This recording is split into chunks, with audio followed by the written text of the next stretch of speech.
आज का वचन आपको ध्यान से सुनना है और इसे रिसीव करना है, स्पेशली टीम को जो सेवा में है, ताकि आपको ये और भी एस्टेब्लिश करे।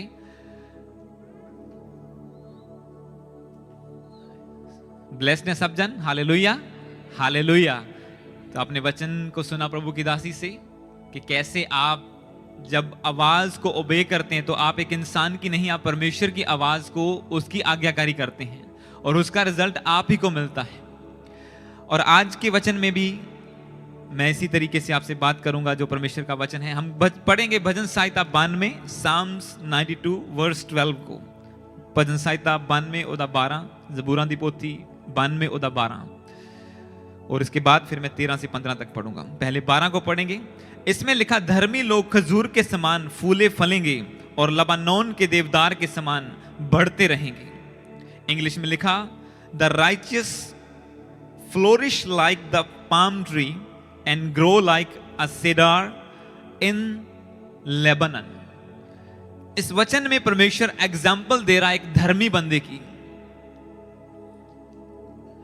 कि धर्मी बंदा जो है, जो बैप्टाइज है, पवित्रता वाला जीवन बिता रहा है, यीशु मसीह पर विश्वास करता है, जो सब पापों से आजाद हो चुका है और जिसका फोकस परमेश्वर की ओर लग चुका है।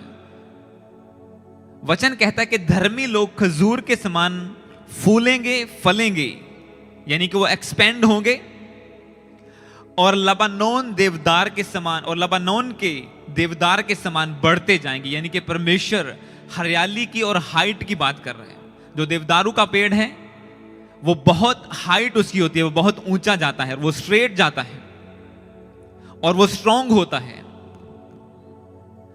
इसीलिए उसकी लकड़ी बहुत महंगी होती है। और वचन कहता है कि वो खजूर के समान फलेंगे फूलेंगे, मतलब सिचुएशन कुछ भी हो, आसपास सूखा हो, एनफ पानी नहीं भी है, तो वो फलवंत होंगे, वो फलेंगे, वो खजूर की तरह। ये परमेश्वर का प्लान है एक उस बंदे के लिए जो उसके ऊपर विश्वास करता है, उसके पीछे चलता है, जो धार्मिकता का जीवन बिता रहा है। प्रभु का प्लान है कि वो फले, वो फलवंत हो, वो हरा भरा रहे और वो बढ़ता जाए, और इतना बढ़े कि बाकी दरख्तों से, बाकी आसपास से उसकी हाइट अलग नजर आए, वो दूर से दिखे और पता चले कि ये एक अलग हाइट वाला पेड़ है, ये एक अलग कैटेगरी का पेड़ है।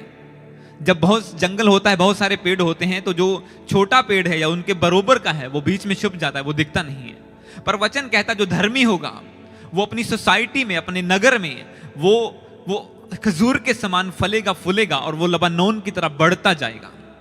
इसे मैं फिर से पढ़ूंगा। धर्मी लोग खजूर के समान फूलेंगे और फलेंगे और लबानोन के देवदार के समान बढ़ते रहेंगे। इसका वचन कहता है वो आगे, वो उनकी हाइट बढ़ती जाएगी, यानी कि उनका लेवल दूसरों से अलग होगा, ऊंचा होगा। अब ये परमेश्वर की योजना है एक बंदे के लिए, एक धर्मी के लिए, या आप लोगों के लिए, मैं कह सकता हूं मेरे लिए। पर कोई भी परमेश्वर का प्लान अपने आप पूरा नहीं होता जब तक इंसान उसमें कोऑपरेट नहीं करता, अपना पार्टिसिपेशन, अपना हिस्सा प्ले नहीं करता। जो परमेश्वर के, जो इंसान के हाथ में नहीं है, परमेश्वर उसे करेगा, उसे करके दिखाएगा, जिसे हम मिरेकल बोलते हैं। पर जो इंसान कर सकता है, परमेश्वर उसकी रिस्पॉन्सिबिलिटी लगाता है कि तूने ये काम करना है। अब प्रभु कहता है, उसका ये प्लान है कि वो आपको बढ़ाना चाहता है, वो आपको हरा भरा देखना चाहता है। खजूर दुबई में भी, यूएई में, उधर वहां पे खजूर होता है बहुत ज्यादा। क्यों? क्योंकि वो रेगिस्तान है, पर फिर भी वहां पे वो हरा रहता है।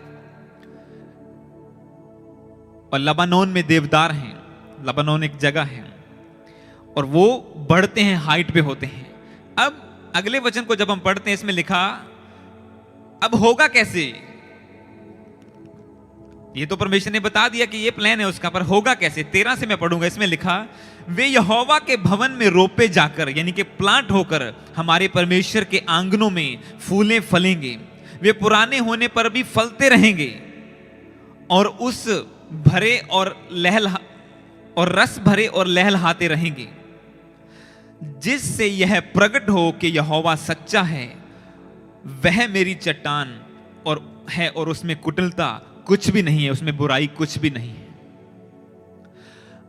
अब पहला वचन जब आपने पढ़ा तो एक बंदा खुश होता है कि नहीं, परमेश्वर जो प्रभु पर भरोसा रखता है वो सूखेगा नहीं, वो बढ़ेगा, परमेश्वर उसको दूसरों से ऊंचा करेगा, परमेश्वर उसको हरा भरा रखेगा। हाँ, वो रखेगा।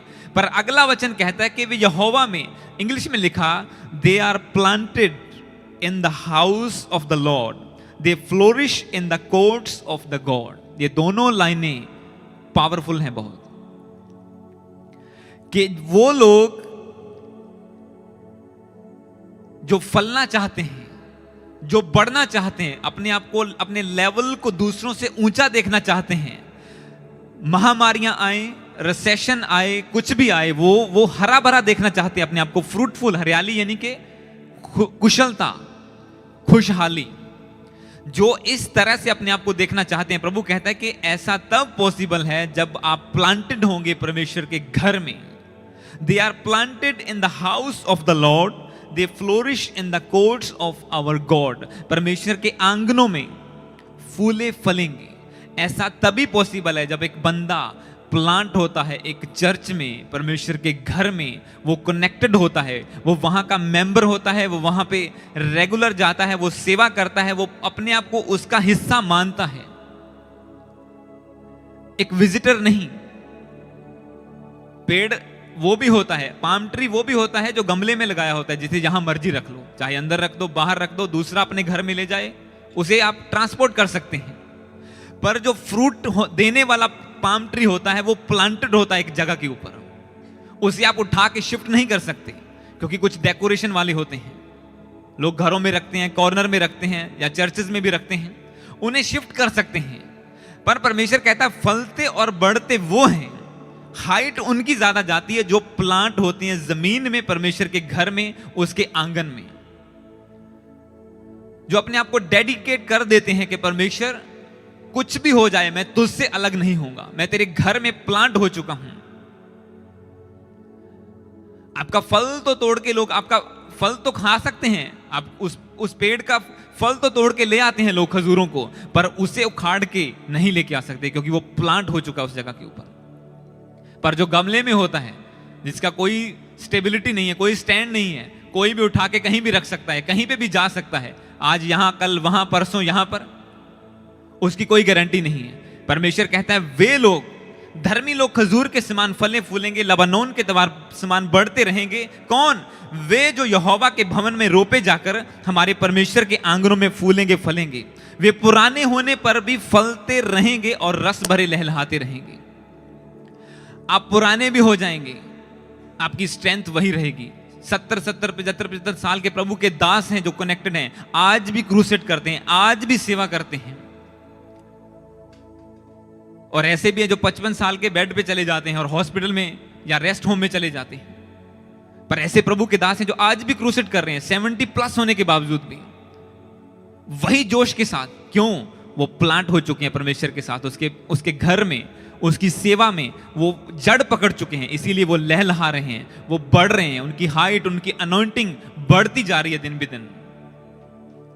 और यही प्लान है परमेश्वर का हर उस क्रिश्चियन के लिए, हर उस बंदे के लिए जो उस पर विश्वास करता है। वो चाहता है वो अलग दिखे, उसकी हाइट दूसरों से ज्यादा हो, फिजिकल नहीं, उसके काम, उसका फेम, उसकी नॉलेज, उसकी स्पिरिचुअल लाइफ। वो कहता है 14 में, वे पुराने होकर भी फलते रहेंगे।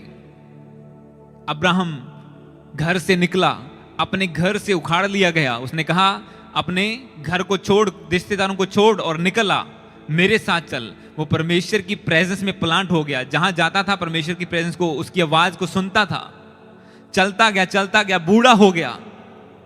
इम्पॉसिबल था कि 100 की एज में उसके बेटा हो जाए, पर परमेश्वर का वचन कहता है वो पुराने होकर भी फलेंगे, वो फ्रूटफुल होंगे। कौन? जो प्लांट हो जाएंगे। जब वो प्लांट हो गया, इम्पॉसिबल था कि 99 ईयर की एज में, पीरियड्स बंद होने के बाद भी सारा प्रेग्नेंट हो जाए, पर वो हुई, क्योंकि परमेश्वर का वचन कहता है वो पुराने होकर भी फलते रहेंगे। कौन? जो प्लांट होंगे। आप सोचो 25 साल उसने इंतजार किया, अगर 24 साल में वो भाग जाता, लास्ट ईयर एक और ना वेट करता, वो अनफ्रूटफुल रहता।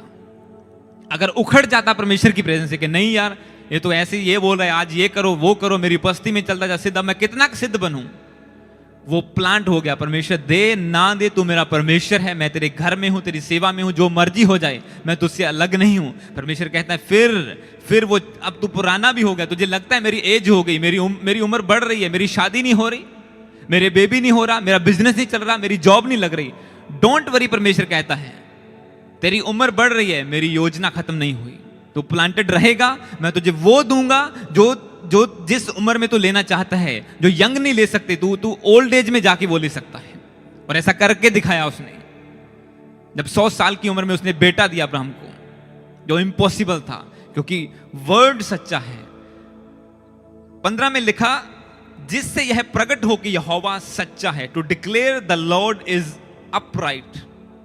परमेश्वर क्यों करता है वो? इसलिए वो कहता है कि जिससे ये प्रकट हो। क्यों परमेश्वर इंतजार करवाता है लोगों से ब्लेसिंग देने के लिए? क्यों उसने 25 साल इंतजार करवाया, जबकि उसने पहले दिन कहा था कि निकल घर से, मैं तुझे जातियों का पिता बनाऊंगा, मैं तुझे ऐसा वंश दूंगा जिसके तुल्य कोई नहीं होगा। क्यों इंतजार कराया? ताकि जब सब कुछ लगे कि खत्म है, इम्पॉसिबल है, तब परमेश्वर करे तो ये साबित हो, जिससे यह प्रकट हो कि यहोवा सच्चा है। अगर आपकी प्रार्थना का उत्तर नहीं आ रहा, डोंट वरी, परमेश्वर का बड़ा प्लान है।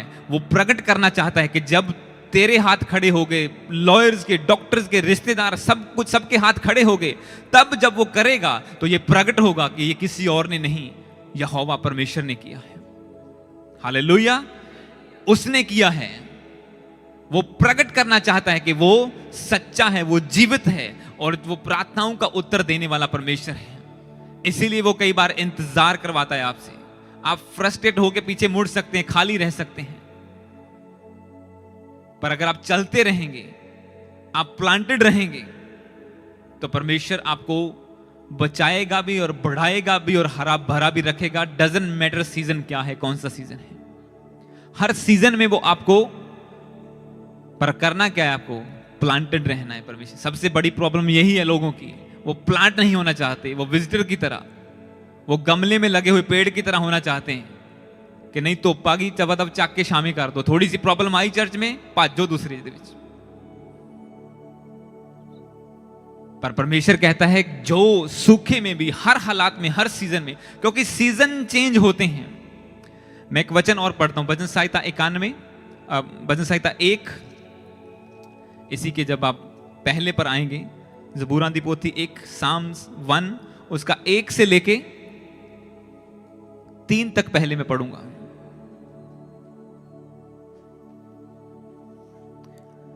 भजन संहिता 1, उसमें लिखा,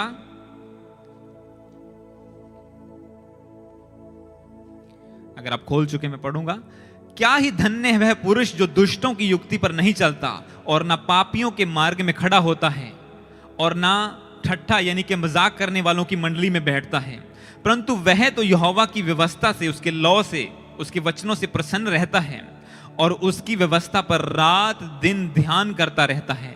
वह उस वृक्ष के समान है जो बहती नालियों के किनारे लगाया गया, अपनी ऋतु में फलता है और जिसके पत्ते कभी मुरझाते नहीं, इसलिए जो कुछ वह पुरुष करे वह सफल होता है। इंग्लिश में पढ़ूंगा 3 को, इसमें लिखा, he is like a tree planted by the streams of water that yields its fruit in its season and its leaf does not wither. In all that he does he prosper. परमेश्वर का वचन कहता है। अब question ये है कि हम प्लांट होना चाहते हैं, पर कहां पे हों,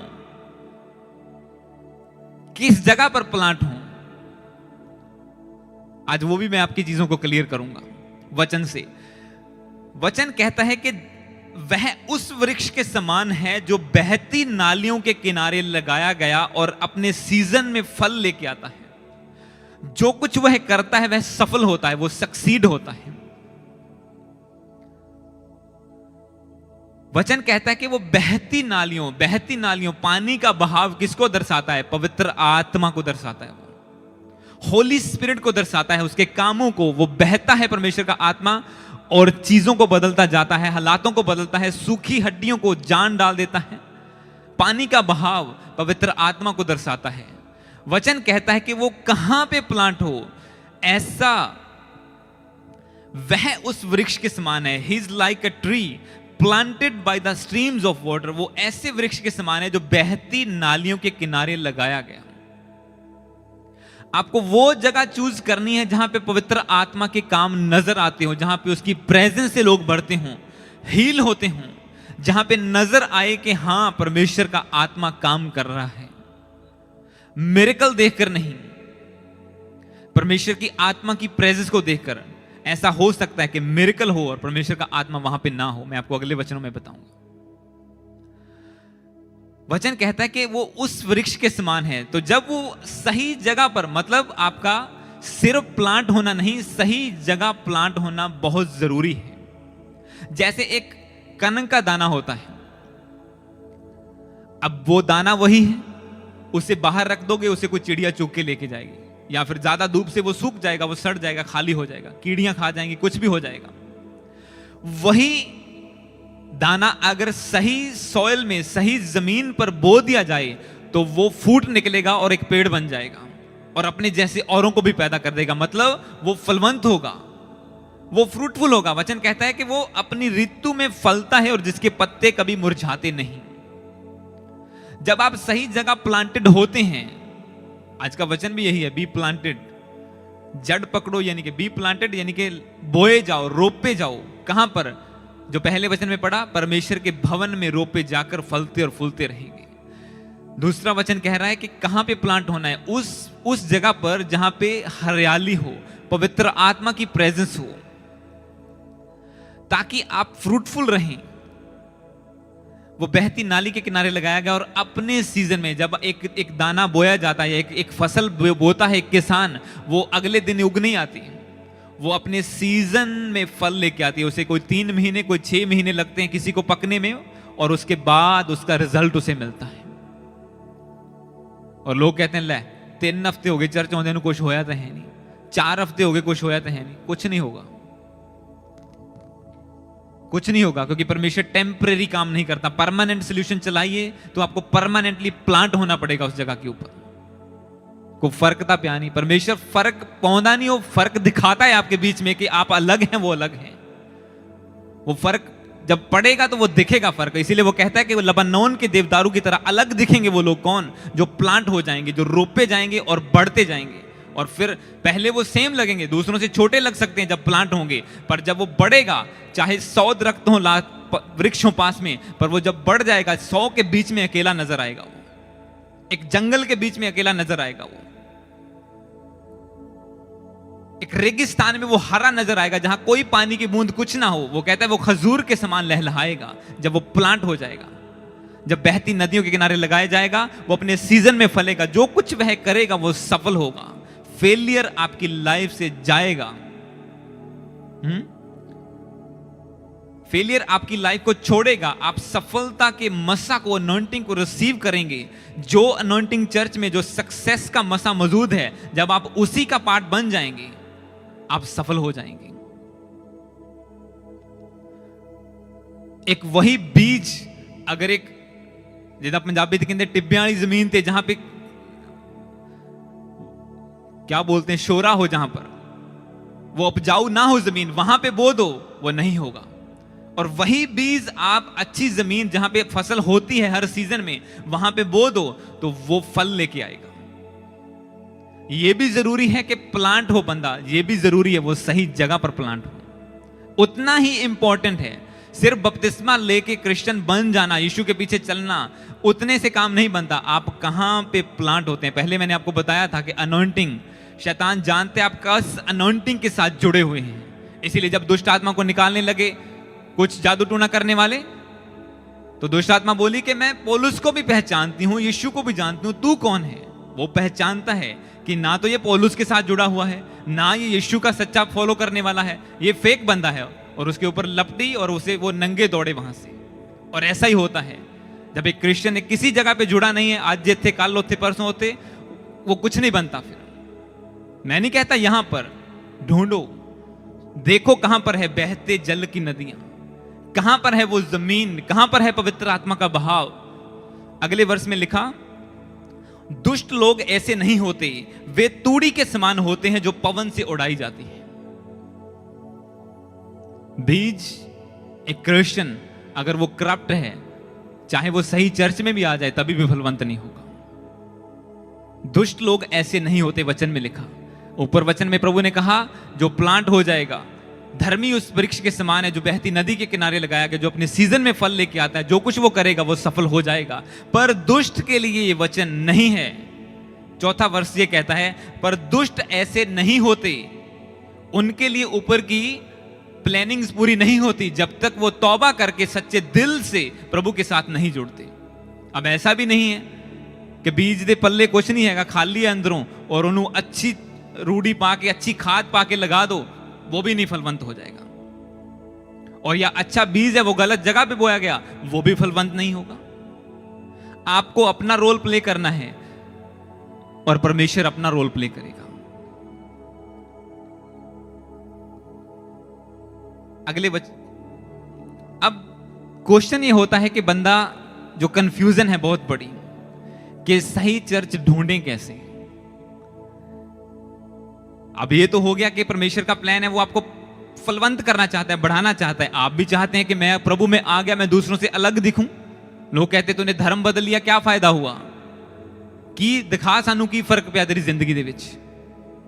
वो फर्क पर वो चाहते हैं, आप भी चाहते हैं वो फर्क दिखे मेरी लाइफ में। मेरा फाइनेंस अलग हो, मेरी ब्लेसिंग अलग हो, मेरे बोलने का, मेरे रहने का, सब हर लेवल अलग हो। और परमेश्वर भी यही चाहता है, और वो आपको बताता है तुम्हें सही जगह प्लांट होना होगा। ये सब प्लान्स को, ये सब वचनों को अपनी जिंदगी में पूरा होना देखने के लिए, पूरा होते हुए देखने के लिए। पर अब इंसान कंफ्यूज हो जाता है और वो कहता है नहीं, सारे प्रभु दे घर इक्को जी आ। जिस तरह अन्य जाति में थे तो कहते थे सारे रब भी इक्को जी आ, तो अब कहते हैं सारे चर्च ही एक जैसे हैं। ये भी सच नहीं है। एक वचन को हम पढ़ेंगे, मत्ती 7 उसकी 15 से लेके 20 तक हम पढ़ेंगे।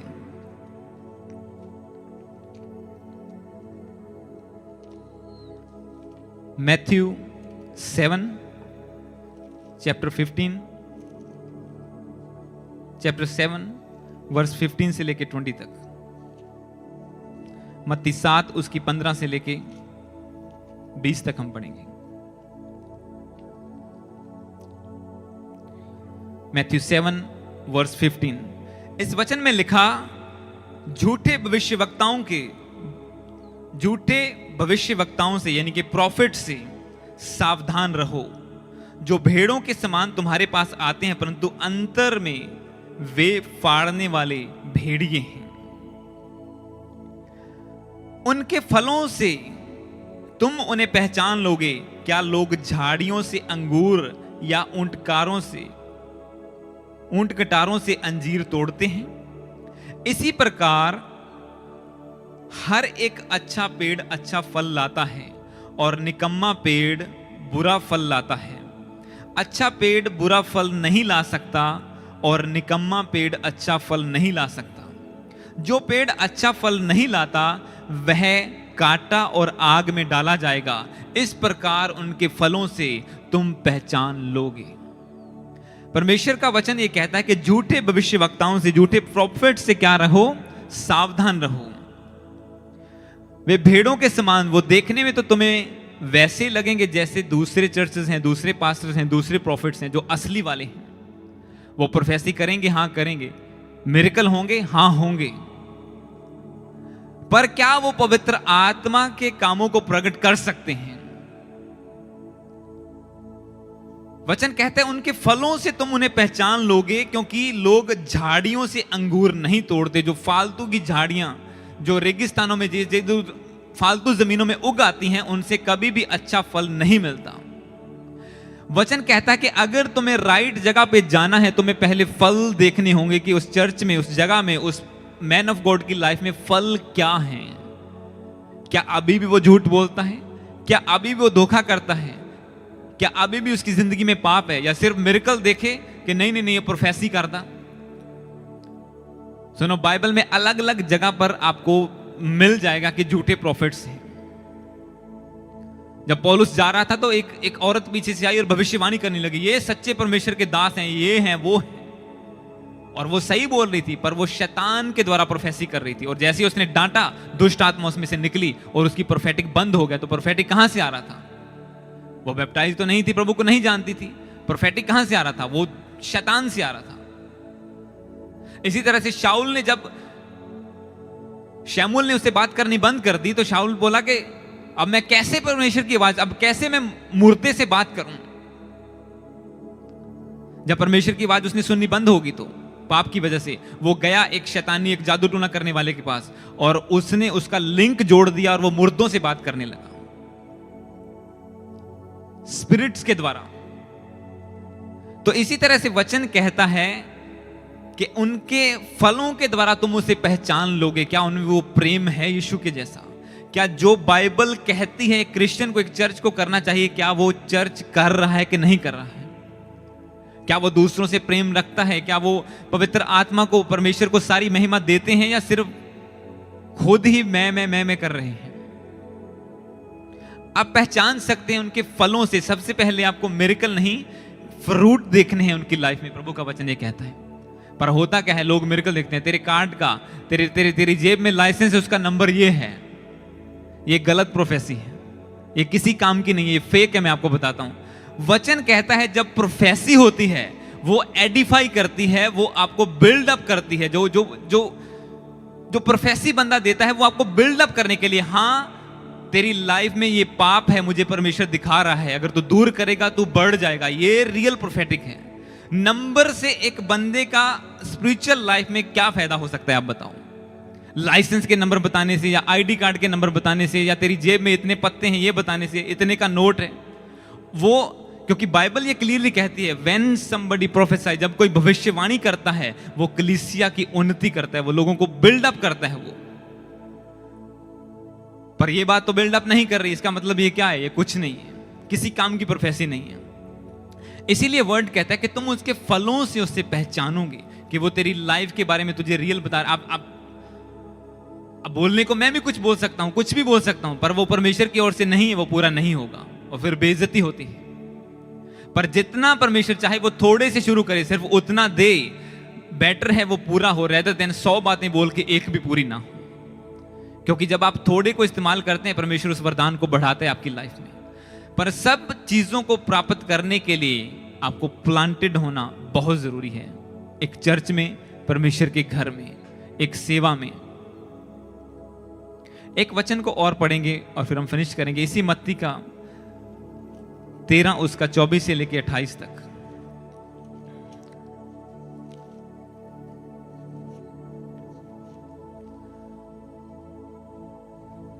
मैथ्यू 13 चैप्टर 24 से लेकर 28 तक। इस वचन में लिखा, यीशु ने उन्हें एक दृष्टांत, यानी कि एक उदाहरण दी, एक दृष्टांत दिया। स्वर्ग का राज्य उस मनुष्य के समान है जिसने अपने खेत में अच्छा बीज बोया। पर जब लोग सो रहे थे तो उसका शत्रु आकर गेहूं के बीच जंगली बीज बोकर चला गया। तब अंकुर निकले और बालें लगी तो जंगली दाने के पौधे भी दिखाई दिए। इस पर गृहस्थ के दासों ने आकर उससे कहा, हे स्वामी, क्या तूने अपने खेत में अच्छा बीज ना बोया था? फिर जंगली दाने और पौधे उसमें से कहां से आ गए? उसने कहा, यह किसी शत्रु का काम है। यह शैतान का प्लान बी है। पहले बात वो ये कोशिश करेगा कि आप बैप्टाइज होने के बाद, यीशु मसीह के पीछे चलने के बाद किसी भी चर्च में प्लांट ना हो, एक जगह टिक के ना रहें। उसका ये प्लान है, परमेश्वर का प्लान है कि आप प्लांट हो, आप फलें, आप बढ़ें, आप दूसरों से अलग दिखें। शैतान का प्लान है वो आपको उखाड़े, उजाड़े और इधर उधर भटकाता रहे, क्योंकि वचन कहता है वो आया चोरी करने, घात करने और उजाड़ने के लिए। क्योंकि जब एक फसल एक जगह बोई नहीं रहेगी, वो उजड़ जाएगी, वो पौधा, जो पेड़ फलवंत नहीं होगा। और ये वचन कहता है कि स्वर्ग का राज्य, यानी कि परमेश्वर का राज्य उस बीज के समान है जो एक जगह पर बोया गया, जो अच्छी भूमि में बोया जाता है। और जब लोग सो रहे थे तो किसी ने आके उसके बीच में जंगली बीज डाल दिए, यानी कि जो बिना काम के पेड़ हैं, जैसा हमने पहले पढ़ा कि दुष्ट तूड़ी के समान होता है। जब एक प्लान उसका फेल हो जाता है आपकी लाइफ में, क्रिश्चियन की लाइफ में, आप प्लांट हो जाते हैं बावजूद मुश्किलों के, बावजूद बुरे हालातों में गुजरने के। नहीं, कुछ भी हो जाए, मैं जान चुका हूं सच्चे परमेश्वर को, मैं उसकी सेवा करूंगा, मैं उसके घर में हर संडे जाऊंगा, मैं उसके घर में प्लांट हो जाऊंगा, मैं उसका पार्टिसिपेट करूंगा, जो मुझे सेवा का पार्ट दिया जाएगा मैं करूंगा वो सेवा। आप ऑनर करते हैं, आप जबरदस्ती प्लांट हो जाते हैं कि नहीं, मेरे हालात कुछ भी कहें, मुझे सेवा करनी है, मुझे प्रभु के घर में आना है, हर संडे आना है। तो वो प्लान बी को यूज करता है, वो आपके बीच में ऐसे लोगों को भेज देगा जो आपको बार बार भरमाएंगे। आपको लगेगा यार ये तो, मैं तो आया था सेवा करने के, ये लोग तो मुझे बुरा भला कह रहे हैं, मैं तो वर्शिप टीम में हूं, ये तो मेरे बारे में, आपको गलत फहमियां, वो गलत लोगों को भी प्लांट कर सकता है। और ये सबसे डेंजरस बात है। पर वचन कहता है अगर वो चर्च सही है, अगर वो प्रेयरफुल हैं, वो सोए हुए नहीं हैं, क्योंकि वचन कहता है जब वो सोए हुए थे तो वो बीज बो के चला गया। अगर वो चर्च सोया हुआ नहीं है, वो जीवित है, वो एक्टिव है, वो प्रेयरफुल है, वो पास्टर और उसकी कलीसिया और उसके टीम के मेंबर, तो वो बीज नहीं बो सकता। अगर बो भी दे तो वचन कहता है 30 में, जब हम पढ़ते हैं इसको, इसमें लिखा कटनी के दिन तक, कटनी तक दोनों एक साथ साथ बढ़ेंगे, और कटनी के समय काटने वाले से कहूंगा कि जंगली दाने को और पौधे को बटोर कर जलाने के लिए उसे इकट्ठा कर दे और गेहूं को मेरे खत्ते में धर दे। अगर बाई चांस गलत बंदा सही चर्च में आ भी गया तो वचन कहता है कि वो काट डाला जाएगा, वो वहां ज्यादा देर टिक नहीं पाएगा, वो उखड़ जाएगा वहां से, क्योंकि सही भूमि पर सही बीज ही फल ला सकता है। दूसरा, या तो खराब करेगा जमीन को, बाकी को भी खराब करेगा, और अगर वो प्रेयरफुल है, फायर प्रेयर चलती है, सब कुछ फायर फील्ड चर्च है, तो वो फेक चीज वो तूड़ी के समान जल जाएगी, जैसा वचन कहता है। दुष्ट किसके समान है? तूड़ी के समान। और तूड़ी किस काम आती है? जो पराली रह जाती है वो उसे जला देते हैं, दानों को बटोर लेते हैं अपने घर में। तो परमेश्वर डिफरेंशिएट कर देगा उन चीजों को जो फेक हैं, वो अलग कर देगा। पर हमें प्लांट होके प्रार्थना करनी है, क्योंकि परमेश्वर का आत्मा रियल है, वो काम करता है। लास्ट फ्राइडे जब मेरी बाइबल पूरी हुई तो मैं शुरू से शुरू कर रहा था, जेनेसिस 1 उसके 1 वर्ष से, और मैंने छोटी सी प्रार्थना की, पवित्र आत्मा अब मैं कुछ नई रेवलेशन को लेना चाहता हूं, नए भेद मैंने पढ़ लिए कई बार, अब मुझे नए भेद दो। इतना रियल है परमेश्वर का आत्मा। और जैसे मैंने शुरू की, और मैंने ये सोचा कि इस बार मैं जल्दी, मैंने डेट लिखी, इस डेट को मैंने शुरू किया तो मैं जल्दी इसे पूरा करूंगा। मैं 4-5 चैप्टर आज पढ़ लेता हूं।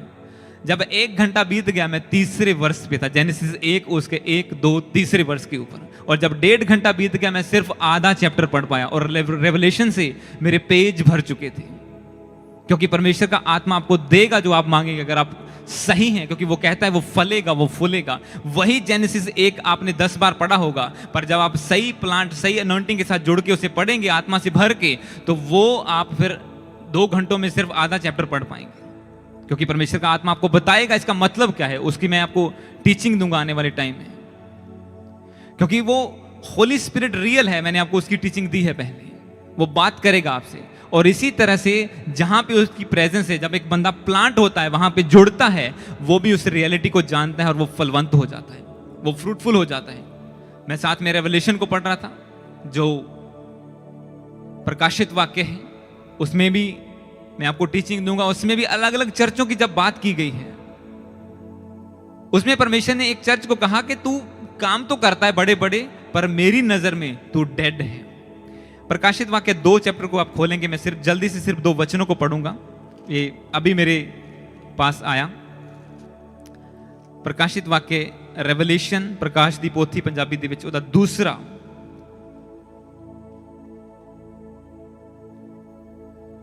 मैं बताता हूं कौन सा वर्ष आपको।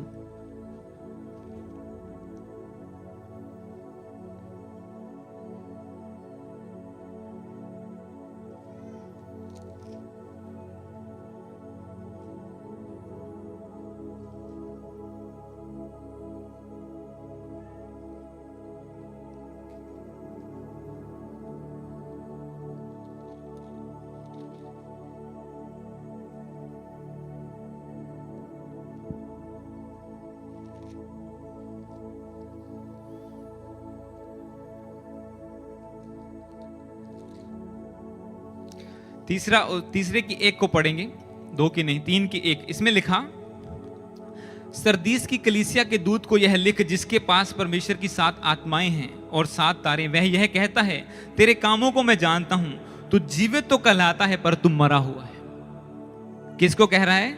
चर्च को परमेश्वर का आत्मा कह रहा है कि तू अपने आप को चर्च तो कहलाते हो, बट यू आर डेड। तुम्हारे काम मरे हुए हैं, तुम वो पवित्र आत्मा के काम नहीं कर रहे जो परमेश्वर का आत्मा तुम्हें कहने के लिए कर रहे हैं। 3 की 16 में लिखा, 15 से मैं पढ़ दूंगा। इसमें लिखा, मैं तेरे कामों को जानता हूं। दूसरे चर्च की बात हो रही है कि तू ना तो ठंडा है ना गर्म है। भला होता कि या तू ठंडा या गर्म होता, इसलिए कि तू गुनगुना है और ना ठंडा है ना गर्म है, मैं तुझे अपने मुंह से उगलने पर हूं। दूसरे चर्च की बात हो रही है। और लोग कहते हैं सारे चर्च एक जैसे, सब जगह परमेश्वर का वास है। हां, प्रभु यीशु मसीह काम करता है, पर आप फलवंत कहां पे होंगे? आपके लिए कौन सा ठहराया परमेश्वर ने? वचन ये कहता है कि एक चर्च डेड है, दूसरा गुनगुना है, ना वो प्रभु का है ना वो उधर का है। वो बीच में सब कुछ मिक्स कर रहे हैं, वचन को भी और दूसरे धर्मों को भी, सब चीजों को मिक्स कर रहे हैं। शैतान की बातें और परमेश्वर की बातें मिला रहे हैं। पर कुछ चर्चेस के बारे में परमेश्वर ने कहा,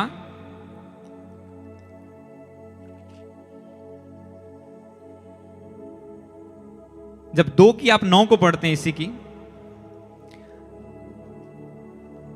8 और 9 को, इसमें लिखा, स्मरणा की कलीसिया के दूत को यह लिख, जो प्रथम और अंतिम है, जो मर गया था और जो अब जीवित हो गया है। वह यह कहता है, मैं तेरे क्लेश और दरिद्रता को जानता हूं, परंतु तू धनी है। और जो लोग अपने आप को यहूदी कहते हैं और हैं नहीं पर शैतान की सभा है, उसकी निंदा को भी मैं जानता हूं। उसका वचन कहता है कि देखने में छोटा दरिद्र लग सकता है चर्च, पर वचन कहता है कि तू धनी है, तू बड़ा है उनसे जो अपने आप को यहूदी यानी कि अपने आप को बड़े प्रोफेट्स कहते हैं, पर वो है नहीं। असल में वो शैतान की सभा है, उनके काम बुरे हैं। तो ये 7 चर्चों में अलग अलग अलग चीजें आप देखते हैं जो परमेश्वर का आत्मा इसमें 7 चर्चों को लेटर्स लिखता है। कोई काम तो कर रहा है, कहलाता तो चर्च है, पर वो डेड है। तो मैंने अभी ये परमेश्वर ने रिवील किया और मैं आपको दे रहा हूं कि आपको चूज करना है आप कहां पर हैं और प्लांट होना है, ताकि परमेश्वर का भवन भी भरे और आप भी फलवंत हो जाएं। ना आप खाली रहें, और परमेश्वर भी अपनी सेवा करने के लिए लोगों को चाहता है वो आपको ले। हालेलुया। क्योंकि वो चाहता है आप बोए जाएं, वो चाहता है आप उखड़े ना, शैतान बीज ना बोए आपकी लाइफ में। God bless you. Prabhu bless करे आपको।